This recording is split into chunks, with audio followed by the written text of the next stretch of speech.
আল্লাহ তাআলার ফতে বিপদ মুসিবত আসলে সাহসহীন হওয়া যাইবে না, এ ব্যাপারে আলোচনা করব। যারা আল্লাহ তাআলার ফতে চলে, যারা আল্লাহ তাআলার উপর দৃঢ় বিশ্বাস রাখে, এই ফতে যারাই চলবে তাদের উপর বিভিন্ন রকমের জুলুম, নির্যাতন, নিপীড়ন, জেল, জুলুম, হত্যা, মামলা, এগুলো সব কিছুই তাদের উপর আসবে। কিন্তু এগুলোকে ভয় পেয়ে একজন মুমিন যদি ফিসপা হয়ে যায়, তাহলে সে সত্যিকারের মুমিন নয়। মুমিন ওই ব্যক্তি যে এই ধরনের বিপদে আপদে, এই ধরনের মুসিবতে অটল থেকে, দৃঢ় থেকে এই বিপদের, এই মুসিবতের সময় সবর করে এবং অবস্থা বুঝি সামনে অগ্রসর হয়, সেই ব্যক্তি প্রকৃতপক্ষে মুমিন। দুনিয়ার এই জীবন মানুষের কেউ কেউ সাময়িকভাবে সেই বিজয় লাভ করে, কেউ পরাজয় বরণ করে, কেউ সাফল্য লাভ করে, আবার কেউ দুঃখ কষ্টের মধ্যে পতিত হয়। এগুলা ক্ষণস্থায়ী দুনিয়ার জীবনে হচ্ছে সাময়িক। কিন্তু এই ধরনের জয় পরাজয় হতাশাগ্রস্ত না হয়ে বরঞ্চ নতুন উদ্যমে আল্লাহ তাআলার পথে এগিয়ে যাওয়ার দৃঢ় প্রত্যয় ব্যক্ত করার নামই হচ্ছে মুত্তাকিন, একজন মুমিনের কর্তব্য, একজন মুমিনের দায়িত্ব। এটাই হচ্ছে ঈমান। যারা আল্লাহ তাআলার এই পথে, আল্লাহ তাআলার দ্বীনকে বাস্তবায়ন করার জন্য জেল, জুলুম থেকে শুরু করে জুলুম, নির্যাতন, নিপীড়ন এমনকি নিজেদের জান পর্যন্ত দিয়েছেন, তন্মধ্যে শুধু সাধারণ মানুষ নয়, নবীরা পর্যন্ত আল্লাহর দ্বীন বাস্তবায়ন করার জন্য তারা তাদের জান দিয়েছে। আল্লাহর দ্বীন বাস্তবায়ন করার জন্য তারা এবং তাদের সাথে যারা আল্লাহওয়ালা ছিল তারা পর্যন্ত জান দিয়েছে। এই কারণে যারা আল্লাহ তাআলার দ্বীন বাস্তবায়ন করার জন্য, আল্লাহ তাআলার জমিনে আল্লাহ তাআলার হুকুম বাস্তবায়ন করার জন্য যারাই এই পথে অগ্রসর হবে, তাদের উপর বিপদ মুসিবত আসবে। সে ব্যাপারে মহান রব্বুল আলামিন কি বলেছেন?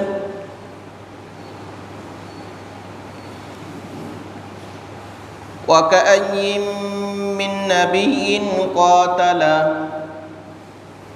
অনেক নবী যারা যুদ্ধ করেছে, যুদ্ধ বিগ্রহে যারা আল্লাহ তাআলার পথে যুদ্ধ বিগ্রহ করেছে, মাহু রিব্বিয়ুনা কাসীর, তাদের সাথে অনেক আল্লাহওয়ালা লোক ছিল এবং তারা এই নবীদের সাথে সঙ্গী হয়ে নিজেদের সবচেয়ে গুরুত্বপূর্ণ যে জীবন, এই জানটা আল্লাহর রাস্তায় বিলীন করে দিয়েছে।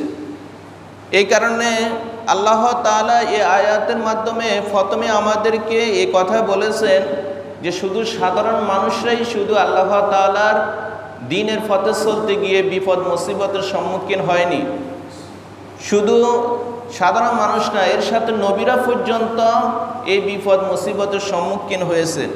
এই কারণে আল্লাহ তাআলা বলতেছেন, ওয়াকাআইয়িম মিন নাবিয়্যিন ক্বাতালা, অনেক নবী আল্লাহ তাআলার পথে তারা যুদ্ধ করেছে, মাহু রিব্বিয়ুনা কাসীর, এবং তাদের সাথে অনেক আল্লাহওয়ালা লোক ছিল যারা শহীদ হয়েছে, নিজেদের জান পর্যন্ত বিলীন করে দিয়েছে এ আল্লাহর জমিনে আল্লাহর দ্বীন বাস্তবায়ন করার জন্য।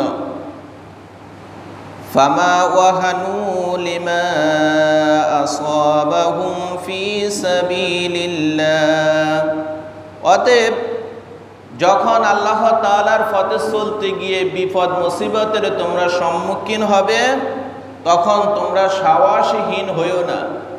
আল্লাহ তাআলার এই পথে যখন চলতে যাইবা, তখন তোমাদের উপর মুসিবত আসবে। একবার তোমরা যুদ্ধে পরাজয় বরণ করতে পারো, তোমাদের ক্ষয়ক্ষতি হইতে পারে, তোমাদের নিজেদের বাড়ি ঘর থেকে ধন সম্পদ থেকে শুরু করে সব কিছু তারা ধ্বংস করে দিতে পারে, এবং কি তোমার শেষ পর্যন্ত তোমার জানটাও পর্যন্ত দিতেই পারো, দেওয়া লাগতে পারে। এই কারণে এই সমস্ত বিষয়ে আল্লাহ তাআলা আগেই সতর্ক করে মুমিনদেরকে বলতেছেন, فما وهنوا لما أصابهم في سبيل الله আল্লাহর পথে চলতে গিয়ে যারা বিপদ মুসিবতের সম্মুখীন হয় এরা সাহসহীন হওয়া যাইবে না। তোমরা সাহসহীন হইও না।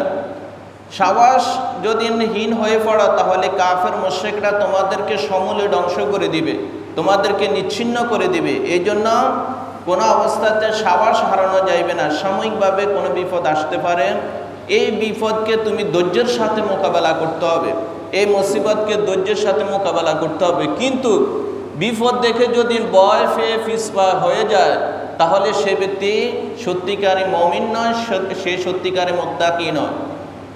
এই জন্য আমরা যদি আল্লাহ এবং আল্লাহ রাসূলকে ভালোবেসে থাকি, আল্লাহ তাআলার উপর ঈমান রাখি যদি আমরা, তাহলে এই সমস্ত বিপদ আপদে আমরা কোনো অবস্থায় পিছপা হওয়া ঠিক হবে না। এবং আল্লাহ তাআলা আমাদেরকে আরও সতর্ক করে বলতেছেন ওয়ামা দুফু ওয়ামাস্তাকানু, এবং তোমরা দুর্বল হওয়া যাইবে না, আর তোমরা কোনো অবস্থাতে তোমাদের যে অবস্থানে রয়েছে এই অবস্থান থেকে তোমরা কোনো অবস্থাতে সরে যাওয়া তোমাদের ঠিক হবে না, অনড় অবস্থায় তোমরা থাকতে হবে।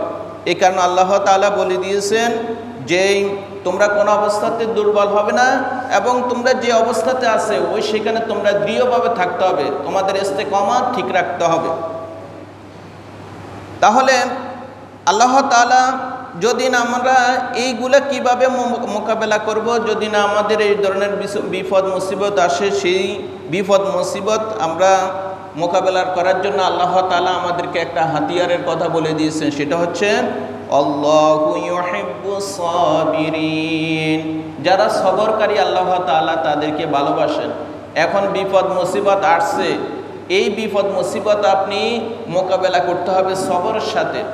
আল্লাহ তাআলা বিপদ দিয়েছেন, এই বিপদ থেকে আপনি যদি পিছপা হয়ে যান যে আমি আর ইসলামী আন্দোলন করব না, আল্লাহ তাআলার দিন বাস্তবায়ন করার জন্য আমি কষ্ট করব না, আল্লাহর দিন বাস্তবায়ন করার জন্য আমি মানুষকে আহ্বান করব না, একটা বিপদ দেখে আপনি পিছপা হয়ে গেছেন, তাহলে আপনি নির্ঘাত আল্লাহ তাআলার উপর আপনি সত্যিকারী ঈমান রাখতে পারেননি।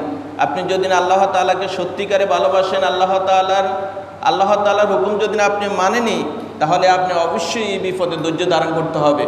দুনিয়ার এই জীবনে সাফল্য এবং হতাশা এটা থাকবেই, একদল জয়লাভ করবে আরেক দল পরাজয় বরণ করবে, কিন্তু এর মানে নয় যে এগুলার আসার পরে আপনি আল্লাহর দিন কায়েম করা থেকে আপনি পিছপা হয়ে যাবেন। বরঞ্চ এই হতাশাকে, এই হত উদ্যমকে নতুন উদ্যমে পরিণত করে কিভাবে আল্লাহর জমিনে এই দিন বাস্তবায়ন করা যায় সেই প্রত্যাশা নিয়ে সামনে অগ্রসর হইতে হবে। এটাই হবে একজন মুমিনের কাম্য এবং একজন মুমিনের কর্তব্য। এখন আল্লাহ তাআলা বলছে আমাদেরকে সবর করার জন্য, যখন বিপদ আসবে আমরা এটা সবর করব। সবর বিভিন্ন পর্যায়ে হইতে পারে, যেমন বিশেষ করে আপনি যখন এই ধরনের বিপদ মুসিবতের সম্মুখীন হইবেন তখন আপনি যে আঘাতপ্রাপ্ত হয়েছেন, আহত হয়েছেন, এটা সবর করে আপনি পূর্ণ প্রস্তুতি গ্রহণ করতে হবে। আবার যেই এখানে শুধু আল্লাহ তাআলা একটা কথা বলে দিয়েছেন আল্লাহু ইউহিব্বুস সাবিরিন, যারা সবরকারী আল্লাহ তাআলাকে ভালোবাসেন। এখন শুধু বিপদ মুসিবত নয়, বরং আমরা সর্বক্ষেত্রেই আমরা সবর এখতিয়ার করতে হবে। যেমন ফাফাসার, গুনাহ থেকে নিজেকে হেফাজত করা, এটা একটা সবর। আপনি গুনার কাজ দেখছেন, আপনার মন চাইতেছে এই গুনার কাজটা করার জন্য, কিন্তু আপনি এখানে সবর এখতিয়ার করছেন, ধৈর্য ধারণ করছেন, আপনি এই গুনার প্রতি অগ্রসর হননি, তাহলে আল্লাহ তাআলা আপনার ব্যাপারে কি বলছে? আল্লাহু ইউহিব্বুস সাবিরিন, এই ধরনের সবরকারীকে আমি ভালোবাসি। মানে যে গুনাহ করার সামর্থ্য আছে, শক্তি আছে, গুনাহ করতে পারে, কিন্তু তার মনে চাইতেছে, কিন্তু মনের বিরোধিতা করে সেই এই ফাফাসারে লিপ্ত হয়নি, এখানে ধৈর্য ধারণ করছে।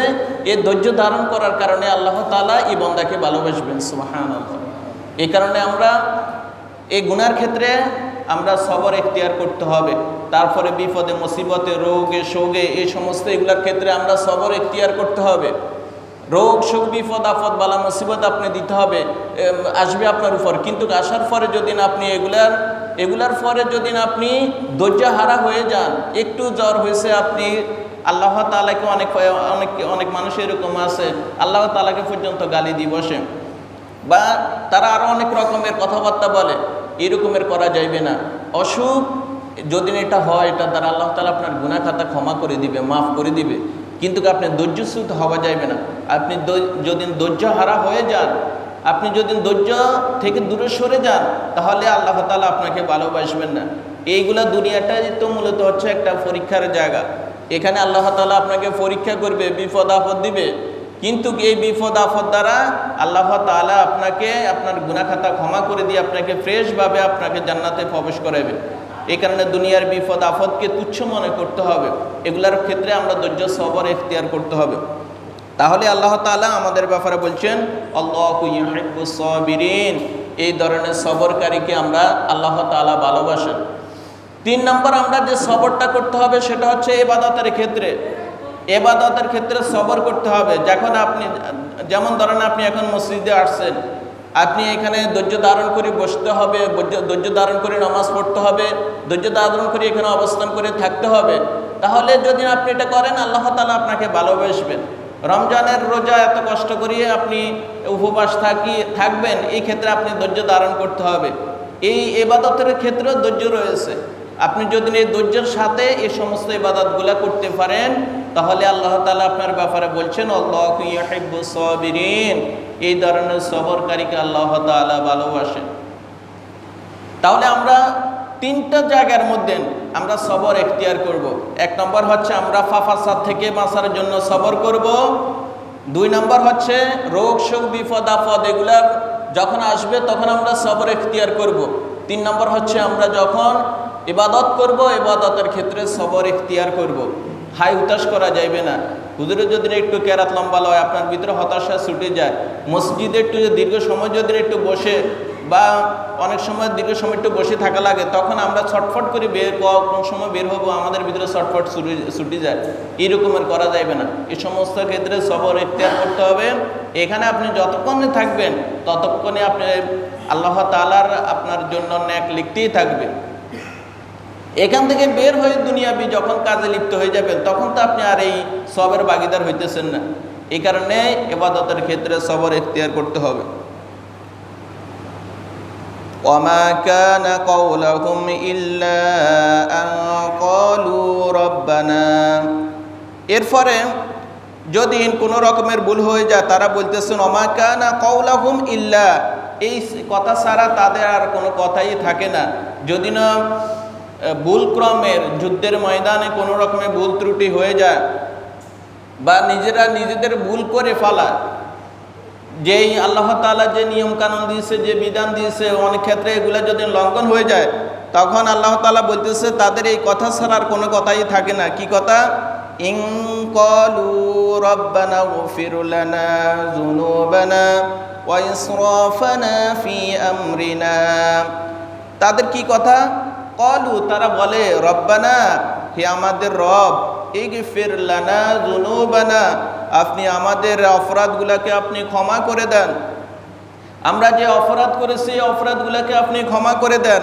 ওয়া ইসরাফানা ফি আমরিনা, এবং আপনার যে সমস্ত আদেশ করেছেন ওই সমস্ত কাজকর্মের ব্যাপারে আমাদের যদি কোনো বাড়াবাড়ি হয়ে যায়, আপনি আমাদেরকে ক্ষমা করে দেন। আপনি আমাদেরকে বলছেন এই হুকুম এইভাবে পালন করো, আমি এটা বলে দিছি তোমরা এইভাবে পালন করো, কিন্তু অনেক ক্ষেত্রে একটু আমাদের ব্যস্কম হয়ে যায়, আমাদের ভুল ত্রুটি হয়ে যায়। আল্লাহ তাআলা যেভাবে পালন করার কথা বলছে আমরা সেভাবে পালন করতে পারি না, যেভাবে নামাজ পড়ার কথা বলছে সেভাবে আমরা করতে পারি না, যেভাবে রোজা রাখার কথা বলছে আমরা সেভাবে পারি না, যেভাবে হজ পালন করার কথা বলছে আমরা সেভাবে পারি না, যেভাবে যাকাত দেওয়ার কথা বলছে আমরা সেভাবে পারি না। আল্লাহ তাআলার হুকুম পালন করার ক্ষেত্রে আমাদের মধ্যে অনেক রকমের বাড়াবাড়ি হয়ে যায়, আমরা অনেক সময় বেশকম করে ফেলাই। এই কারণে আল্লাহ তাআলার নিকট আমরা এই দোয়া করতে হবে, ক্বালু রব্বানা, হে আমাদের রব। তারা বলে হে আমাদের রব, ইগফির লানা, আপনি আমাদেরকে ক্ষমা করে দেন, যুনুবানা, আমাদের অপরাধগুলো, আমরা যে গুনাহ করেছি, যে অপরাধ করেছি ওই অপরাধের গুনাহগুলো আপনি আমাদেরকে ক্ষমা করে দেন। ওয়া ইসরাফানা ফি আমরিনা, এবং আমরা যে বাড়াবাড়ি করি কাজের ব্যাপারে, কাজকর্মের ব্যাপারে, যদি আমাদের কোনো বাড়াবাড়ি হয়ে যায় আপনি আমাদেরকে ক্ষমা করে দেন। ওয়াসাব্বিত আকদামানা, আর আপনি আমাদের পাগুলোকে সুদৃঢ় রাখেন, আমরা যাতে ভবিষ্যতে কাফের মুশরিকের ব্যাপারে আমরা দৃঢ় থেকে আমরা যাতে যুদ্ধ করতে পারি, আমরা যাতে আমাদের অবস্থান ঠিক রেখে যাতে আপনার পথে চলতে পারি, আমাদের পাগুলোকে আপনি সুদৃঢ় করেন। ওয়ানসুরনা আলাল কওমিল কাফিরিন, আর যারা কাফের তাদের উপর আপনি আমাদেরকে সাহায্য করেন। কাফেরদের সাথে যখনই আমরা যুদ্ধে লিপ্ত হব, তাদের সাথে যখনই আমরা যুদ্ধ করব, তখনই আপনি আমাদেরকে সাহায্য করিয়েন, আপনি অনুগ্রহ করিয়েন। আপনি যদি অনুগ্রহ না করেন, আপনি যদি সাহায্য না করেন, আমরা কোনো অবস্থাতেই কোনো যুদ্ধে কোনো ক্ষেত্রে আমরা জয়লাভ করতে পারবো না। এখন আমরা যদি এই কাজগুলো করি, তাহলে আল্লাহ তাআলা আমাদেরকে কি সুসংবাদ দিতেছেন। আমরা যদি এই বিপদে আপদে যদি মুসিবতের সময় ধৈর্য ধারণ করি, এরপরে যদি আমরা নিজেদের গুনাহ খাতার ভুল ত্রুটির জন্য আল্লাহ তাআলার নিকট ক্ষমা প্রার্থনা করি, তাহলে আল্লাহ তাআলা আমাদেরকে বলতেছেন তিনি কি দিবেন আমাদেরকে। ফাআতাহুমুল্লাহু সাওয়াবাদ দুনিয়া, আল্লাহ তাআলা বলতেছেন অতঃপর আমি তাদেরকে এই দুনিয়ার জীবনে আমি প্রতিদান দিব। তার মানে হচ্ছে প্রতিদান বলতে এখানে বোঝানো হয়েছে আল্লাহ তাআলা দুনিয়াতে তাদেরকে কল্যাণের ভাগীদার করবেন। দুনিয়া বিভিন্ন পর্যায়ে তারা কল্যাণের ভাগীদার হবে, এবং কি আল্লাহ তাআলা তাদেরকে পরবর্তী যুদ্ধগুলা তারা জয়লাভ করতে পারবে, এবং ওই যুদ্ধলব্ধ গনিমতের মালগুলা তারা নিজেদের আয়ত্তে নিয়ে আসতে পারবে। এইভাবে দুনিয়াবি অনেক উপকার তারা লাভ করতে পারবে। এই জন্য আল্লাহ তাআলা আগের যে কথাগুলো বলছেন সেটা যদি আমরা মানতে পারি, তাহলে আল্লাহ তাআলা বলতেছেন ফাআতাহুমুল্লাহু সাওয়াবাদ দুনিয়া, অতঃপর আল্লাহ তাআলা তাদেরকে দুনিয়ার জীবনে এভাবে প্রতিদান দিবেন। এবং আরো সুসংবাদ দিতেছেন আল্লাহ তাআলা ওয়া হুসনা সাওয়াবিল আখিরাহ, এবং পরকালে তাদের জন্য আল্লাহ তাআলা উত্তম পুরস্কার দিবেন। উত্তম পুরস্কার, এখানে ওয়া হুসনা মানে উত্তম বলা হয়েছে, উত্তম পুরস্কার আল্লাহ তাআলা তাকে দিবেন। এখন এই কথা এই পরকালে উত্তম পুরস্কারটা আল্লাহ তাআলা কি? পরকালের উত্তম পুরস্কার হচ্ছে ওই ব্যক্তিকে ক্ষমা করে দিয়ে আল্লাহ তাআলা তাকে জান্নাত দান করা, এটাই হচ্ছে তার জন্য উত্তম পুরস্কার। সুবহানাল্লাহ। ইতিপূর্বে যে কথাগুলো বলছি আমরা যদি সেগুলা পালন করতে পারি, আমরা যদি সেগুলা যদি মানতে পারি, তাহলে আল্লাহ তাআলা আমাদের ব্যাপারে এই সুসংবাদটা দিতেছে ওয়া হুসনা সাওয়াবিল আখিরাহ, আল্লাহ তাআলা পরকালে তাদেরকে উত্তম পুরস্কার দিবেন। সুবহানাল্লাহ। এই কারণে আমরা সর্বক্ষেত্রে সর্ব অবস্থায় যদি আল্লাহ তাআলার হুকুমগুলো মানি পালন করি, যদি চলতে পারি, তাহলে অবশ্যই আল্লাহ তাআলা আমাদেরকে এই পুরস্কারগুলো দিবেন। এবং আল্লাহ তাআলা এই যারা এই ধরনের নেক কাজ করবে তাদের ব্যাপারে বলতেছেন আল্লাহু ইউহিব্বুল মুহসিনিন, যারা সৎ কর্মশীল, যারা ভালো কাজ করে আল্লাহ তাআলা তাদেরকে ভালোবাসেন, আল্লাহ তাআলা তাদেরকে পছন্দ করেন। এখানে আল্লাহ তাআলা এই কথার দ্বারা স্পষ্ট হয়ে যাচ্ছে যে ব্যক্তি এই কাজগুলো করার পরে যদি তাকে আল্লাহ তাআলা ক্ষমা করে দেন, আল্লাহ তাআলা তার ব্যাপারে বলছে সে হচ্ছে মুহসিন, নেককার। এখন আল্লাহ তাআলা বলতেছেন ওই ধরনের নেককারকে আমি ভালোবাসি, ওই ধরনের নেককারকে আমি পছন্দ করি। তাহলে এই ব্যক্তির জন্য এর চাইতে আর বড় কিছু পাওনা আসেনি। পরকালে যদি আল্লাহ তাআলা এই কঠিন মুহূর্তে, এই কঠিন পরিস্থিতিতে আল্লাহ তাআলা বলতেছে আমি এই বান্দাগুলোকে পছন্দ করলাম, এই বান্দাদেরকে আমি ভালোবাসি। এখন আল্লাহ তাআলা যদি তাদেরকে ভালোবাসে, তাদেরকে ওই দিন আর কোনো পেরেশানি থাকবে না, কোনো পেরেশানি থাকবে না। নির্দ্বিধায় সেদিন তারা জান্নাতে চলে যেতে পারবে, নির্দ্বিধায় তারা যায় সেদিন জান্নাতে প্রবেশ করবে। এই কারণে আল্লাহ তাআলা অন্য আয়াতে এই কারণে বলছে ওয়ালা খাউফুন আলাইহিম ওয়ালা হুম ইয়াহজানুন, তাদের জন্য কোনো ভয় নেই, তাদের জন্য সেদিন কোনো দুশ্চিন্তার কারণ নেই। কাদের জন্য? আল্লাহু ইউহিব্বুল মুহসিনিন, ওই সমস্ত মুহসিনদেরকে যাদেরকে আল্লাহ তাআলা ভালোবাসেন, পছন্দ করেন। মুহসিন কারা? যারা সৎকর্মশীল, যারা সৎকর্ম করে, ভালো কাজ করে, নেকের কাজ করে, নিজের পুরা জীবনটাই জীবনটাই সে শুধু নেক কাজের মধ্যে ব্যয় করে। এই ধরনের ব্যক্তিদেরকে আল্লাহ তাআলা ভালোবাসেন। এখন যদি আল্লাহ তাআলা কোনো বান্দাকে ভালোবাসেন, তাহলে দুনিয়ার মধ্যে ওই বান্দার সম্মান বেড়ে যায়, পরকালে ওই বান্দাকে আল্লাহ তাআলা ক্ষমা করে দেন।